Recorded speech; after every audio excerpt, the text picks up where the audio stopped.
कार्यक्रम के पुण्यार्जक है प्रबंधकारी कार्यकारिणी एवं ट्रस्ट समिति, रजत मंदिर निर्माण कमेटी, निकटवर्ती जैन समाज, श्री दिगंबर जैन अतिशय क्षेत्र बंधा, जिला टीकमगढ़, मध्य प्रदेश। जय जिनेंद्र बंधुओं, स्वागत है आप सभी का हमारे इस बेहद ही खास प्रस्तुति में, जहां हम आपको प्रतिदिन संत शिरोमणि आचार्य भगवान श्री 108 विद्यासागर जी महाराज के मंगल दर्शन का सौभाग्य प्राप्त कराते हैं। प्रत्येक प्राणी मात्र का दिन मंगलमयी हो जाता है जब चातुर्मास स्थल जबलपुर मध्य प्रदेश में विराजमान पूज्य आचार्य श्री के मंगल दर्शन कर उनके श्रीमुख से निश्चित मंगल प्रवचनों को श्रवण करने का सौभाग्य प्राप्त होता है। तो आइए पारस चैनल के माध्यम से सीधे आपको दर्शन कराते हैं आचार्य प्रभु के। विद्यासागर महाराज की बोली संत शिरोमणि आचार्य गुरु श्री विद्यासागर जी महाराज की जय। जय गुरुदेव, जय गुरुदेव, जय गुरुदेव, जय गुरुदेव। आचार्य श्री जी के चरणों में हम झुका रहे अपना माथा, जिनके जीवन की हर चर्या बन पड़ी स्वयं ही नवगाथा। जैनागम का वह सुधा कलश जो बिखराते हैं गली गली, जिनके दर्शन को पा करके खिलती मुरझाए हृदय कली। ओम ह्रूम अष्टोत्तर सताचार्य श्री विद्यासागर जी महामुनीन्द्र अत्र अत्र अवतर अवतर संभोसरित्यावाहनम। जय हो जय हो जय हो। ओम ह्रूम अष्टोत्तर सताचार्य श्री विद्यासागर जी महामुनीन्द्र अत्र तिष्ठ तिष्ठ ठ स्थापनम। जय हो जय हो जय हो। ओम ह्रूम अष्टोत्तर सताचार्य श्री विद्यासागर जी महामुनीन्द्र अत्र मम सन्नितो भव भव वसट सन्नधिकरणम। संसारिक विषयों में पढ़कर मैंने अपने को भरमाया, इस राग देश की वैतरणी से अब तक पार नहीं पाया। तब सिंधु के जल कण से भव कालुष धोने आया हूँ, आना जाना मिट जाए मेरा यह बंद काटने आया हूँ। ओम ह्रूम अष्टोत्तर सताचार्य श्री विद्यासागर जी महामुनीन्द्रेभ्यो जन्म जरा मृत्यु विनाशनाय जलम निर्वपामि स्वाहा।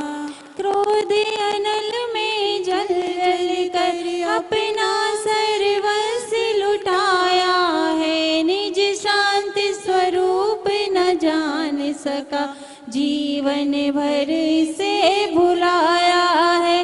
चंदन शम शीतलता पाने अब शरण आपकी आया हूँ, संसार ताप मिट जाए मेरा चंदन वंदन को लाया हूँ। ओम ह्रूम अष्टोत्तर सताचार्य श्री विद्यासागर जी महामुनीन्द्रेभ्यो संसार ताप विनाशनाय चंदनम निर्वपामि स्वाहा। जड़ को ना मैंने जड़ समझा, नहीं अक्षय निधि को पहचाना, अपने तो केवल सपने थे भ्रम और जगत का भटकाना। चरणों में अर्पित अक्षत है, अक्षय पद मुझको मिल जावे, तब ज्ञान अरुण की किरणों से यह हृदय कमल भी खिल जावे। ओम ह्रूम अष्टोत्तर सताचार्य श्री विद्यासागर जी महामुनीन्द्रेभ्यो अक्षय पद प्राप्ते अक्षता निर्वपामि स्वाहा। इन विषय भोग की मदिरा पी मैं बना सदा से मतवाला, तृष्णा को तृप्त करे जितनी उतनी बढ़ती इच्छा जाला। मैं काम भाव विध्वंस हेतु मन सुमन चढ़ाने आया हूँ, यह मदन सके यह भाव हृदय में लाया हूँ। ओम ह्रूम अष्टोत्तर शताचार्य श्री विद्यासागर जी महामुनीन्द्रेभ्यो कामबाण बिंधंशनाय पुष्पम निर्वपामीति स्वाहा। इस क्षुधा रोग की व्यथा कथा भव भव से कहता आया हूँ। अति भक्ष अवक्ष भके फिर भी मन तृप्ति नहीं कर पाया हूँ। निवेद्य समर्पित करके मैं तृष्णा की भूख मिटाऊंगा। अब और अधिक ना भटक सकूं यह अंतर बोध जगाऊंगा। ओम ह्रूम अष्टोत्तर शताचार्य श्री विद्यासागर जी महामुनीन्द्रेभ्यो क्षुधारोग विनाशनाय नैवेद्यम निर्वपामीति स्वाहा। मोहांधकार से व्याकुल हो निज को नहीं मैंने पहचाना। मैं राग देश में लिप्त रहा इस हाथ रहा बस पछताना। यह दीप समर्पित है मुनिवर मेरा तम दूर भगा देना। तुम ज्ञान दीप की बाती से मम अंतर दीप जला देना। ओम ह्रूम अष्टोत्तर शताचार्य श्री विद्यासागर जी महामुनीन्द्रेभ्यो मोहांधकार विनाशनाय दीपम निर्वपामीति स्वाहा। इन्हें अशुभ कर्म ने घेरा है मैंने अब तक यह माना था। बस पाप कर्म तज पुण्य कर्म को चाह रहा अपनाना था। शुभ अशुभ कर्म सब रिपुदल है मैं इन्हें जलाने आया हूँ। इसलिए गुरु चरणों में अब धूप चढ़ाने आया हूँ।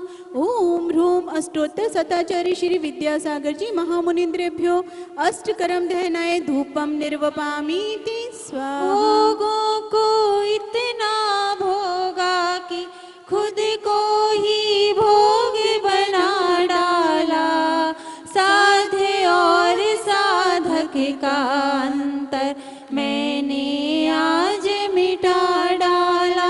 मैं चिदानंद में ली हूँ पूजा का यह फल पाना था जिसके द्वारा वह मिल बैठा मुझे ठिकाना है। ओम ह्रूम अष्टोत्तर शताचार्य श्री विद्यासागर जी महामुनीन्द्रेभ्यो मोक्ष फल प्राप्तये फलम निर्वपामीति स्वाहा। जग के वैभव को पाकर मैं निस दिन के साल मस्त रहा। चारों गतियों की ठोकर को खाने में ही अभ्यस्त रहा। मैं हूँ स्वतंत्र ज्ञाता दृष्टा मेरा पर से क्या नाता है। कैसे अनर्घ पद पा जाऊं यह भक्ति भावना भाता है। भावों की निर्मल सरिता में ओम ह्रूम अष्टोत्तर शताचार्य श्री विद्यासागर जी महामुनीन्द्रेभ्यो अनर्घपद प्राप्तये जयमाला पूर्णार्घम निर्वपामीति स्वाहा। ओम नमः सिद्धेभ्यः ओम नमः सिद्धेभ्यः ओम नमः सिद्धेभ्यः। अहिंसा परमो धर्म की आचार्य गुरुवर से कुंड कुंड भगवान की आचार्य गुरुवर से ज्ञान सागर मुनि महाराज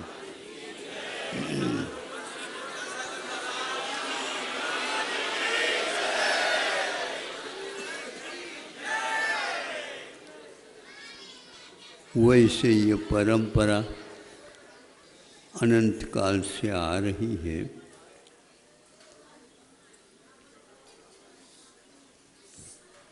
अज्ञानी और ज्ञानी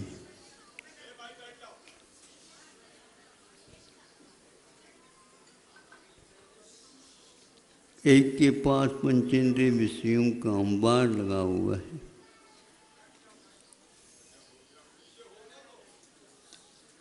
इसके उपरांत भी वह उस भोग के साथ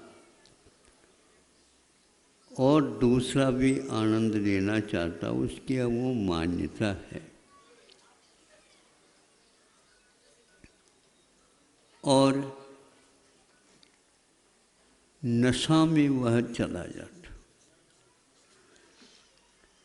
नशा में चला जाता है, विश्व उसके सामने गायब हो जाता। इसी को वह सुख चैन आदि आदि मान करके जब तक वह नशा नहीं उतरता तब तक उसमें वह डूबा रहता है, मूर्छित सा रहता है। एक प्रकार से विशेष औषध देने से बेहोश अवस्था में चला जाता है। जिसे दवाई दी गई वो बेहोश होता है, जो दवाई देता है होश हवास में रह करके उसकी रक्षा करता रहता।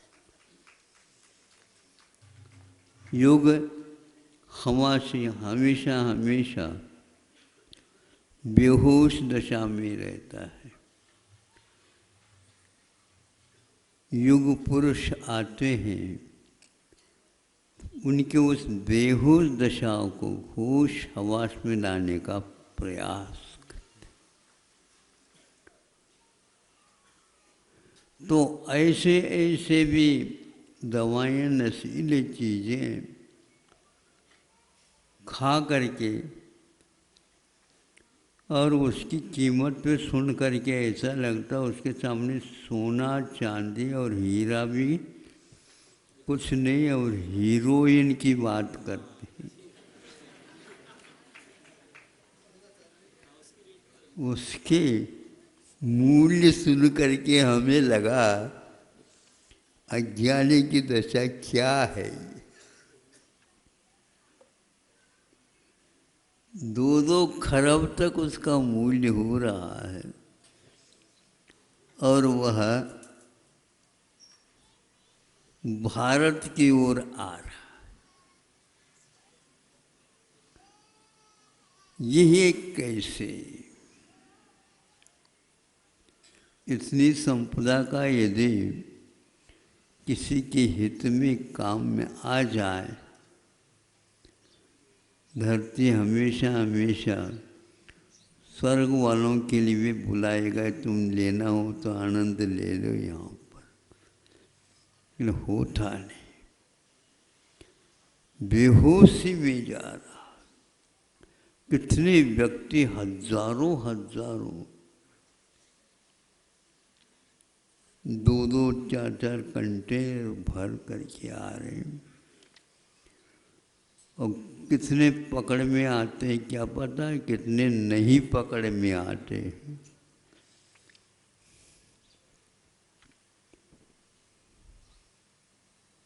चोर चोरी करता है फिर भी साहूकार कहलाना चाहता है, पकड़ में आ गए तो चोर, नहीं है तो साहूकार। और वहीं पर ऐसे ही अवस्था में ज्ञानी लोग ऐसी लहर में पहुंच जाते हैं। शरीर तो एक प्रकार से लकड़ी की भांति काष्ठ व त्यक्त देहा। योगी योग पूज्यपाद स्वामी ने भक्तियों में इसका योगी का स्वरूप बता दे। काष्ठ व त्यक्त देहा, लकड़ी की भांति शरीर को छोड़ करके, और वे ऐसे शरीर को शून्य बना दिया ये बिल्कुल शव की भांति है। दोनों इसी युग में जी रहे हैं, किंतु अलौकिक आनंद का अनुभव योगी कर लेता है। सब कुछ पा करके भी भोगी विलासी होना तो फिर भी ठीक है, लेकिन मूर्छित होकर के अज्ञान दशा में वो सुख पाने का यदि स्वप्न देखता है, उसका भाग्य ही फूटा है। न खा पाता है, न खाने देता है, और यह वहीं पर रह करके ज्ञानी लोग श्रावकों से तो कुछ ले करके आ जाते हैं, और ऐसी लहर में, ऐसी स्थिति में पहुंच जाते हैं, बाहरी जगत का संबंध टूट जाता है।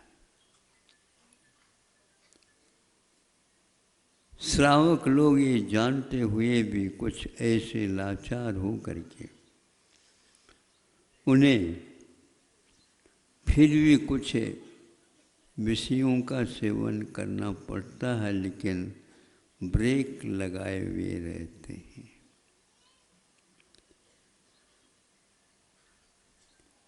दुर्लभ वस्तु बहुत भाग्य के बिना नहीं हो सकता, और नशीली वस्तु भाग्य फूटता है तो उस ओर उसकी दृष्टि चली जाती।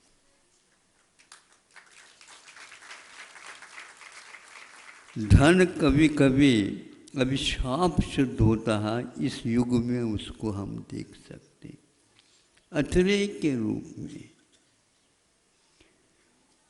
कहाँ अनेक प्रकार की चिंताओं में वही राष्ट्र है, तो वहाँ पर इस प्रकार का भी कार्य हो रहा है। भारत को भी सोचना चाहिए, ऐसे मार्ग को छूट क्यों दे रखा है, जहाँ से आने और जाने के लिए वाहनों की और सुविधा दे रखी है। जिन वाहनों से अन्य पदार्थ भी आना जाना होता, तो उसी के साथ ये भी आ जाता है, बुलाया जाता है, छुपाया जाता है। आर्थिक दृष्टि से भी यह एक बहुत बड़ा अपराध माना जाता। इसलिए वस्तु स्वरूप को समझने वाला शिव की भांति, भगवान की भांति, शिव की भांति अपने आप का दर्शन करता है, और वासना का दास व्यक्ति शव की भांति पड़ा रहता है। शव तो शव है, छूने लायक नहीं। शिव तो शिव है, छूने क्या अहो भाग्य मान करके उसके चरणों में समर्पित होता। आप लोगों ने 10 लक्षण धर्म के द्वारा ये, लेकिन यहाँ पर जो है ना, प्रतिदिन परिवर्तित होकर के व्यक्ति आ रहे हैं। भले माइक को संभालने वाले वही हो, किंतु नए नए लोग अपने अपने स्थानों में यथाशक्ति 10 लक्षण को पूर्ण करके यह 1 महीना या 15-20 दिन यात्रा के निमित्त से बाहर निकलते और वहाँ क्या हुआ, यहाँ क्या चल रहा आदि आदि के बारे में आपस में बातचीत भी हो जाती। ज्ञानी अपने तत्व की बात करता है, व्यापारी अपने तत्व की भी करता है, लेकिन अपने तत्व की भी करता है। दोनों बातें चलती हैं। तत्व को समझना आवश्यक है, भले ही अर्थ भी एक प्रकार से तत्व है, लेकिन वह तत्व किस काम में आता है इसको बहुत सावधानी के साथ समझना। जितना जितना अर्थ आपके पास संग्रहित होगा उतना उतना पाप का बंध प्रदीक्षण हो रहा है, ऐसा विश्वास करके चलना चाहिए। ये जब चलते हैं इस प्रकार सोचते हैं तो अपने आप ही भैया बिना भोगे भी रखा है तो भी पाप बंद हो रहा है। और यदि मान लो उसको दूसरे के काम में सहयोग के अपेक्षा निकाला जाता है तो वह साथ से पुण्य का बंद कराता। लक्ष्मी यदि आती है तो उसका सदुपयोग सम्यक दृष्टि ज्ञानी तत्ववेत्ता कर लेता है। इससे ठीक विपरीत अज्ञानी, उसके लिए भी पूर्व में किए हुए पुण्य के कारण लक्ष्मी आती है, लेकिन हर समय अभिशाप के लिए कारण बन जाती है। बहु आरंभ और बहु परिग्रह, इसके बारे में आपने छठे अध्याय में पढ़ लिया, सुन लिया और अध्ययन बारीकी के साथ करो। यदि इससे बचना चाहते हो तो बनती कोशिश, हाँ, उसको सात्विक बना करके करो। सम्यक दृष्टि उसको सात्विक बनाता है, अपने काम में भी लेता है, दूसरे के लिए भी आवश्यकता के रूप में। जैसे दवाई के प्रयोग से रोग दूर हो जाता है, उसी प्रकार कभी कभी अर्थ का सदुपयोग करने से भी वह महारोग का भी एक प्रकार से इलाज कर लेता है।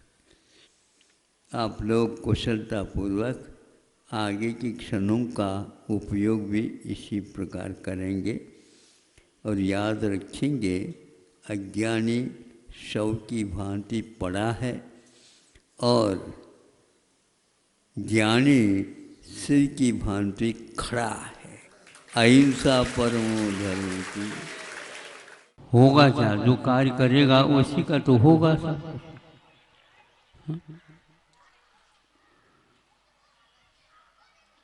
तो यह बताना चाह रहा हूं प्रशिक्षण के विषय में। जैसे मनुष्य को प्रशिक्षण दिया जाता है वैसे पशुओं को भी प्रशिक्षण दिया जाता है। वहां से मैं प्रारंभ करना चाहूँगा। यह हमने देखा भी है, सर्कस होते हैं सर्कस, उसमें गधे को संकेत दिया गया। आप सुन रहे हैं, पहली कक्षा से लेकर के 16वीं कक्षा तक जब आपका अध्ययन होता है, प्रत्येक में जो कोई भी गलती हो जाती है आपकी, कहाँ किया है गधा से, क्यों गधा तुमसे और अच्छा होता, तो वो क्यों कहा जाता है? वो भी इसी प्रकार, मतलब आपको शिक्षा दी जाती है, समझाया जाता है, पढ़ाया जाता है, उस समय इसके नाम लेने से आपको ऐसा लगता है, कैसा लगता है बताओ? बताने की चीज ही नहीं महाराज। बहुत अच्छा। इसको जो विद्यार्थी स्वीकार कर लेता है, वास्तव में मैं अभी बहुत गधे से पीछे हूँ, तो वह सबसे ज्यादा मनुष्यों में और देवों में भी आगे हो जाएगा। ये उनका तात्पर्य है। तो जब वह संकेत देते, एक ही संकेत है, आप लोगों को मन से, वचन से, काय से, ये समझे 3-3 बार कहना पड़ता, तब कहीं जा करके आप आ जाएंगे। वो आ गया तो देखता रह गई, ये तो गधे को बुलाया और वो गधा आ गया और उसको कह दिया। उसके सामने कुछ ऐसे पट्टिका दी गई थी, नहीं समझे। वो पट्टिका उस ओर उसमें कोई नहीं लिखा गया था और इधर से संकेत बता देता है। हाँ,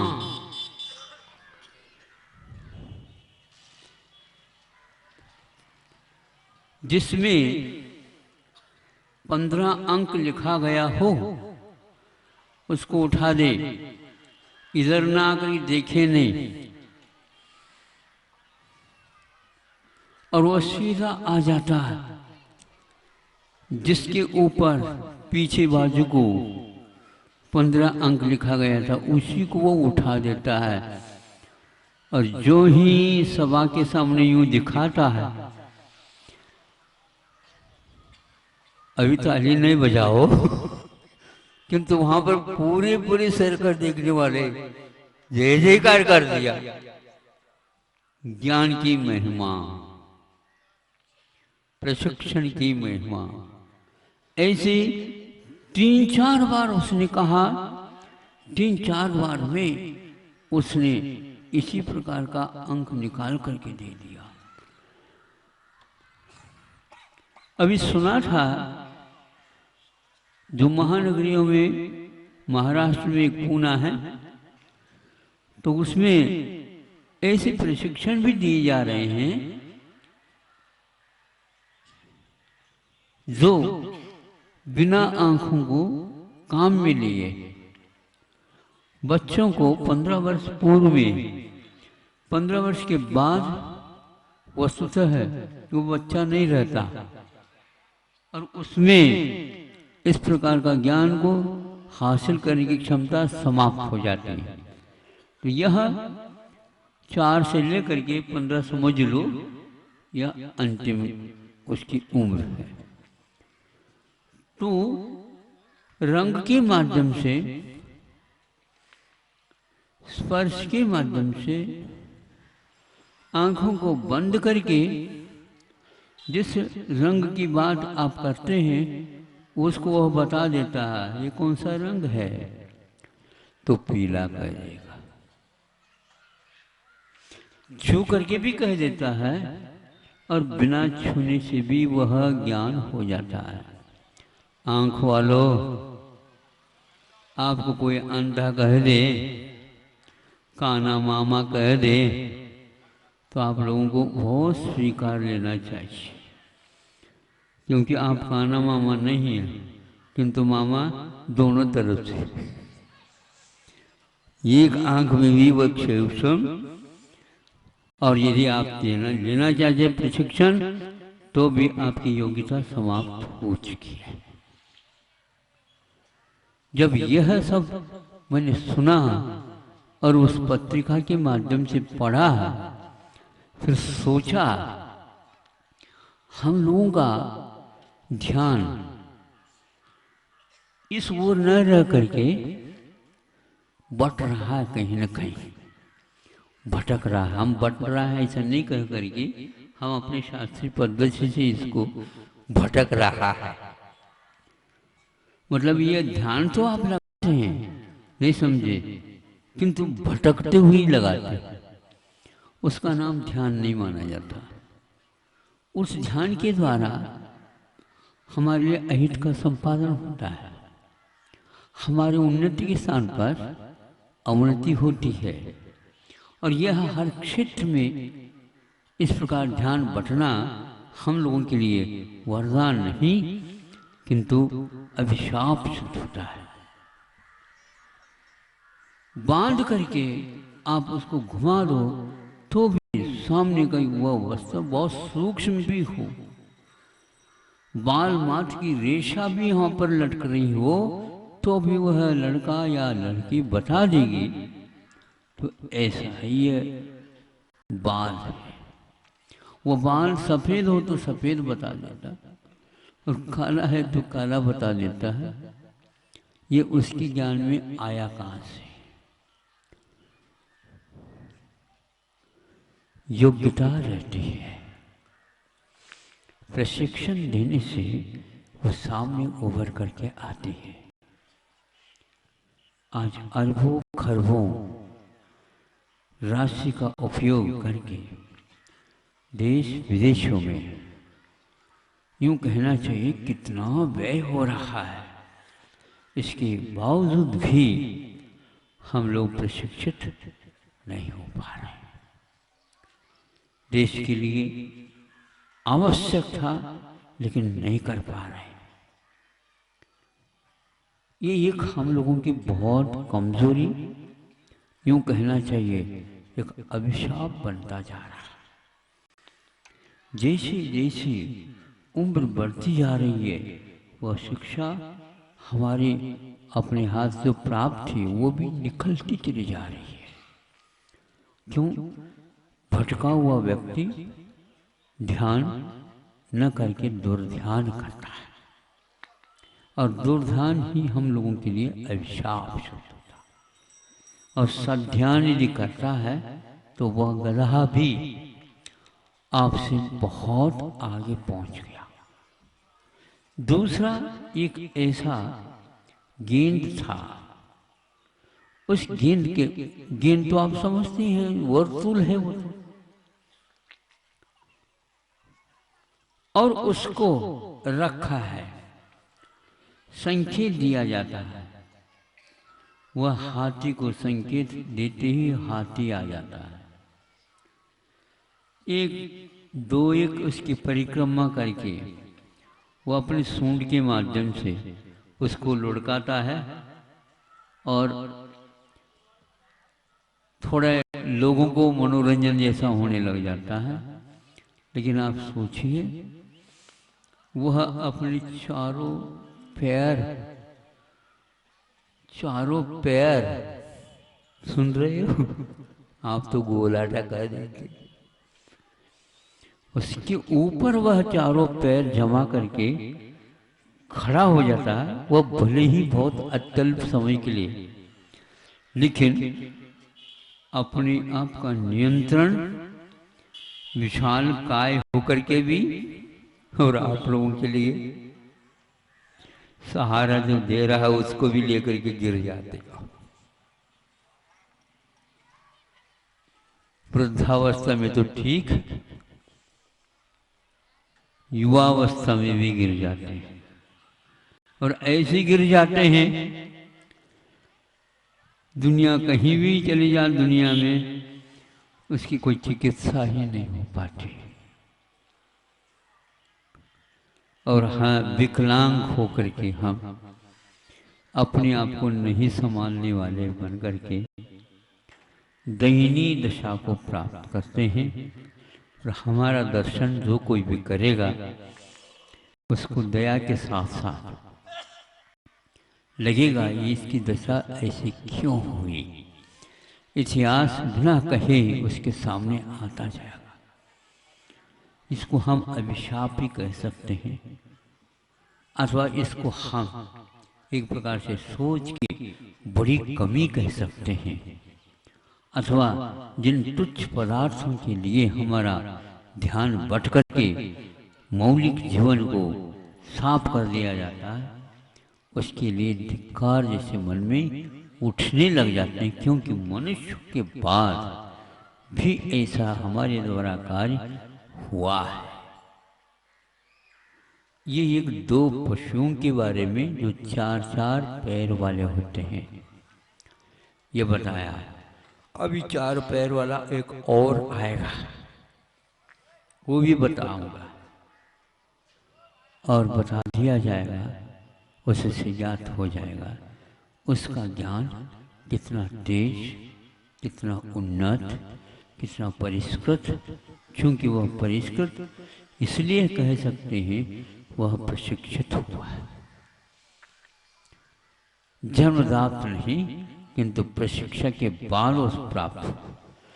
बीच में कौवे को भी बुलाया उसने, कौवा ने भी अपनी तरफ से इसी प्रकार की बातें करके आपको अवगत कराया कि हाँ, हमारे पास भी इस प्रकार की विद्या आप लोगों के सहवास के कारण मिली है और आप ही लोगों ने प्रशिक्षित किया है।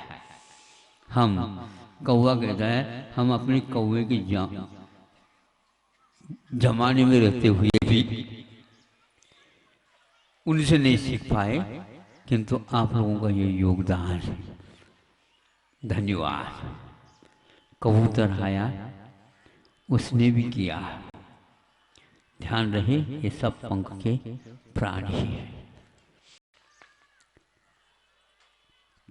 पूर्व काल में यहां से वहां जाना है, जल्दी जाना है, गोपनीयता के साथ जाना है और जिसको संकेत दिया जाता है उसी के पास जाना है और अपने मालिक का संदेश वहां पहुंचाना है।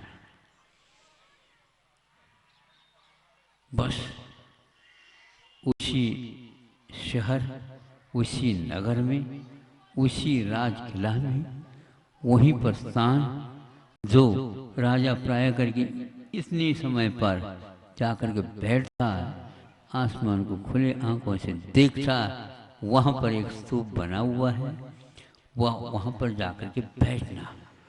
बस वही समय, उसी समय पर जाकर के बैठता है और राजा समझता है उसके गले में क्या है, पत्रवाहक का चिन्ह समझ लेता है। उसने चुटकी बजा दिया तो था राम राम। नहीं समझे, प्रशिक्षण देने से वह रावण का नाम भूल करके नहीं लेता, किंतु रावण का क्या अस्तित्व था राम के जो शिष्य उपासक होते उसके सामने रख देता। ऐसा कोई व्यक्ति आ जाता नटखट तो क्यों ऐसे करता है, रावण की कथा नहीं सुनी तुमने, हमने तो सब सुन ली, सब मालूम है, इस बात को छोड़ दे, तो वो छोड़ने के लिए तैयार हो सकता है। ये उसकी अपनी बोलने की कला, वह प्रशिक्षण थोड़ा आपको दे सकता है। यदि ऐसे तोते से आप अपनी मित्रता रखो तो हम समझते हैं एक विश्वविद्यालय से छोटा काम नहीं होगा, वो इतना कर सकता है। अब हाँ, अंत में आ जाते हैं। वो चला गया, उड़ करके चला गया, अपने समय तक पहुंच करके वह बता देता है, यहाँ से वहाँ, वहाँ से वहाँ, डाकिया जैसे काम करता। अंत में मूल उद्देश्य हमारा वक्तव्य उसी को ओर लेकर के है। इसको बोलते हैं एक प्रकार से रात्रि जागरण। ये संस्कृत शब्द है और ये नाम है उसका।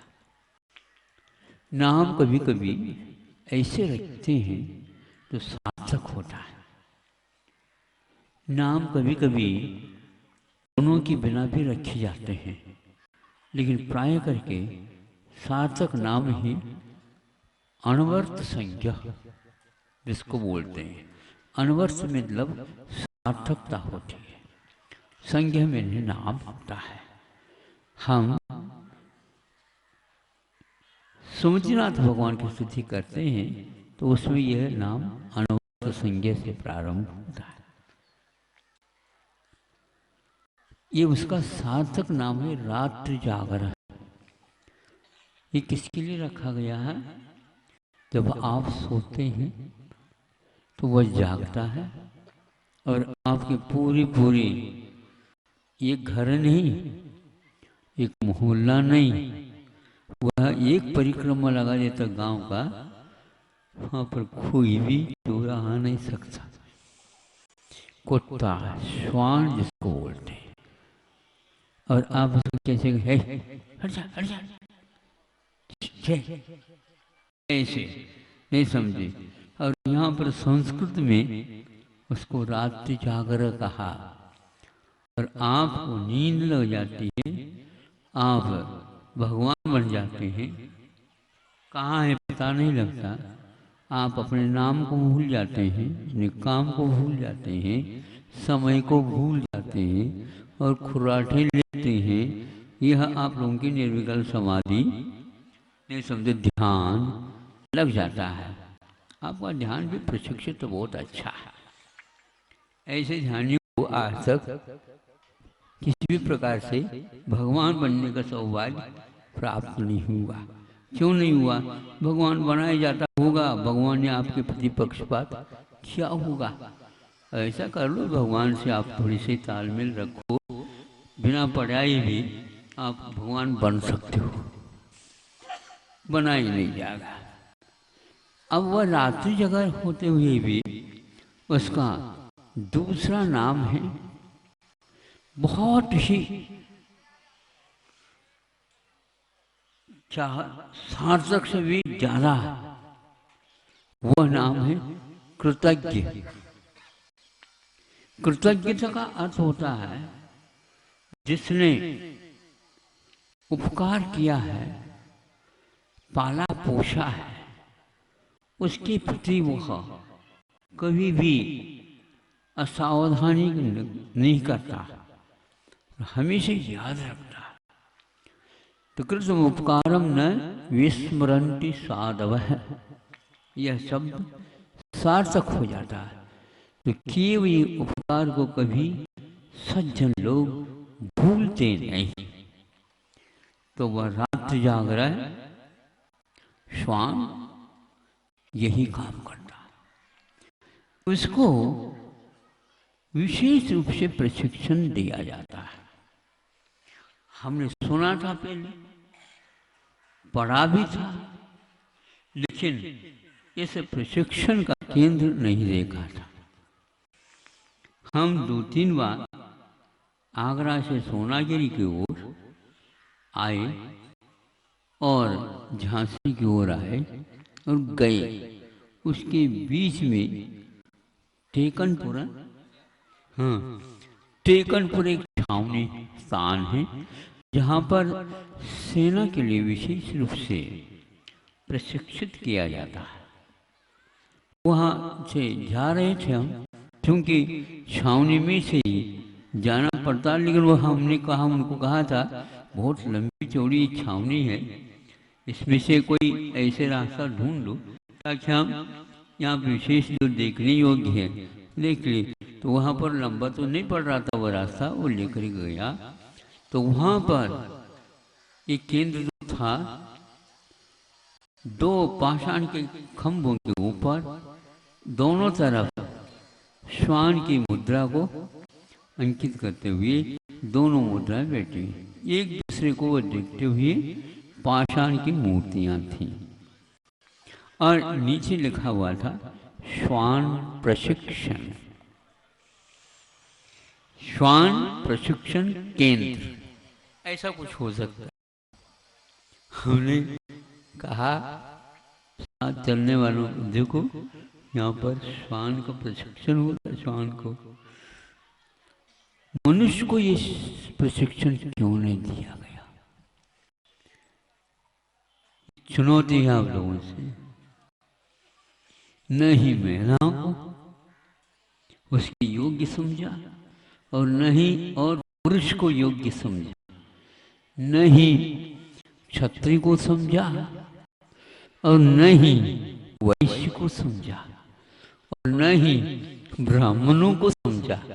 जो प्रशिक्षण और प्रशिक्षण देने में और लेने में वह कुल परंपरा से प्रसिद्धि पाई है, ये बिल्कुल ठीक, इसमें कोई संदेह नहीं।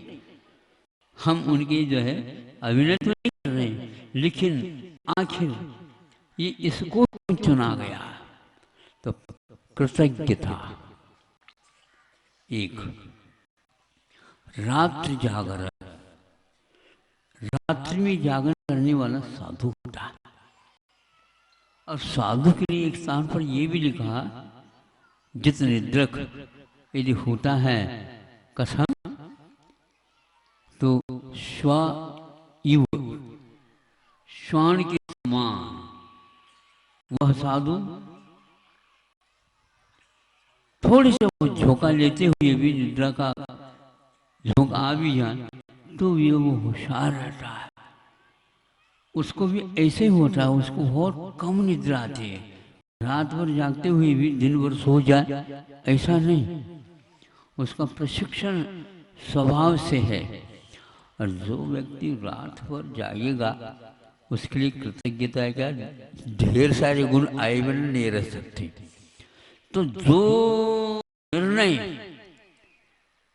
नहीं लिया जा सकता या नहीं लिया जा रहा है किसी भी धारा के माध्यम से और पॉइंट जिसको बिंदु के माध्यम से वो लिया नहीं जा सकता, वहां पर इसके माध्यम से वो निर्णय लिया जाता है। तो पूछा क्या होता है, कैसे होता है। महाराज इनको इस ढंग से प्रशिक्षण दिया जाता है कि 100 व्यक्तियों के बीच में भी किसी को निकालना है, वहां से भी वही निकाल लेगा। चोरी हो गई, दोष लग गया, अपराध हो गया, ऐसी स्थिति में वह वहां पर काम में आता है। तो आया, उसको पकड़ करके उसने बताया चोरी का मामला था। तो वो जहां पर चोर गए थे रात में, कहाँ से आए थे, वहीं से वो प्रारंभ करता। किसके माध्यम से, उनके कोई पग चिन्ह तो है नहीं, कैसी पहचान, यह केवल नासिका के माध्यम से वो करता। नाक तो आप लोगों को भी मिली है, नहीं समझे, सूंघ सूंघ करके, नहीं समझे, सूंघ सूंघ करके आपको घी का और चर्बी का भी ज्ञान नहीं हो पाता, नहीं समझे। ये घी है, डिब्बे में हाथ तक नहीं लगता, हाँ इतना शुद्ध है। हो हाथ क्या, वो क्या है ये मालूम नहीं, पैक हो गया, शुद्ध है। इस कार्यक्रम के पुण्यार्जक है प्रबंधकारी कार्यकारिणी एवं ट्रस्ट समिति, रजत मंदिर निर्माण कमेटी, निकटवर्ती जैन समाज, श्री दिगंबर जैन अतिशय क्षेत्र बंधा, जिला टीकमगढ़, मध्य प्रदेश।